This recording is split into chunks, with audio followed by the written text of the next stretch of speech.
Fifth class Telugu పుస్తకంలోని last లెసన్కి సంబంధించినటువంటి చింత చెట్టు పాఠ్యాంశానికి సంబంధించినటువంటి ఒక యాక్టివిటీ బేస్డ్గా ఇంకా లెసన్ కూడా స్టార్ట్ చేయలేదు. స్టార్ట్ చేయడానికంటే ముందే పిల్లలు ప్రతి ఒక్క చెట్ల యొక్క ఉపయోగాలు ప్రతి ఒక్కరు చెప్తారు. అదే రకంగా పిల్లల మీద జనరల్గా చెప్పడం జరిగింది. చింత చెట్టు వల్ల మనకి ఏమేమి లభిస్తాయి, వాటి ఉపయోగాలు ఏంటి, మీరు సొంతంగా చేసుకొని రండి. ఇంకా లెసన్ కూడా అవ్వలేదు, చెప్పలేదు వీళ్ళకి.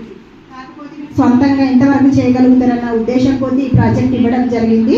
ఇలా చింతాకు, పుల్లలు, చిగురాకు, లాలీపాప్, చాక్లెట్స్ పిల్లలందరూ నిన్న చెప్పడం జరిగింది. దాంతో ఐటమ్స్ చేసుకొని రమ్మని చెప్పడంతో పిల్లలందరూ చాలా యాక్టివ్గా, ఎంతో ఉత్సాహంగా వాళ్ళకి తెలిసిన పద్ధతిలో వాళ్ళకి అందుబాటులో ఉన్నటువంటి ఐటమ్స్తో అన్నీ కలెక్ట్ చేసుకొని రావడం, ఈ రకంగా డిస్ప్లే చేయడం. అంటే ఇది లెసన్కి సంబంధించి పూర్తి స్థాయిలో అంటే యాక్టివిటీ బేస్ ద్వారా చెప్పడం ద్వారా పిల్లలనేది ఇంకా పూర్తిగా చింత చెట్టు వల్ల ఉపయోగాలు ఏంటివి, దాని నుంచి ఏం లభిస్తాయి, అవి మన ఆరోగ్యానికి ఏ రకంగా ఉపయోగపడతాయి, దానిలో వచ్చే పోషకాలు ఏంటి, విటమిన్స్ ఏంటి, అది మనకి ఎటువంటి బలాన్ని ఇస్తుంది.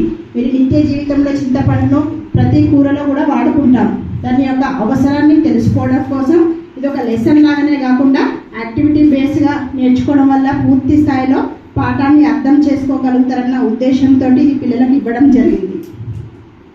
నేను అనుకున్నటువంటి లక్ష్యం అనేది నెరవేరిందని ఈ పాఠం ద్వారా పిల్లలు చక్కగా అర్థం చేసుకోగలుగుతారు. పిల్లలు సొంతంగా ఆ చింత చెట్టుకు సంబంధించి ప్రతి విషయాన్ని కూడా వాళ్ళ మాటల్లో ఎక్స్ప్లెయిన్ చేయగలుగుతారని దీని ద్వారా పిల్లలు తెలుసుకున్నారు సార్. నేను కూడా చాలా హ్యాపీగా ఫీల్ అవుతున్నా సార్ పిల్లలకి యాక్టివిటీ ఇవ్వడం వల్ల.